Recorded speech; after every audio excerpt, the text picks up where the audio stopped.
Loosely assemble receiver in correct capture plate. Insert one of the threaded bolts, just a few threads. Pull up corner of capture plate while pushing opposite side under lip of stake pocket. Ensure tie-down strap hole is facing inside of bed. Once started, manipulate the capture plate so it is fully under the lip of the stake pocket.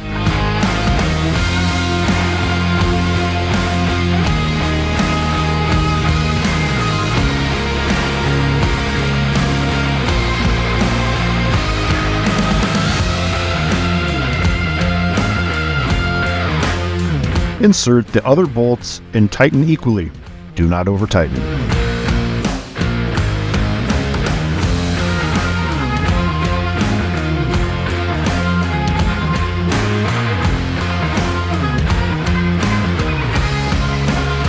Attach stake hand holder clips to inside of truck bed with screws provided. Complete by hand tightening.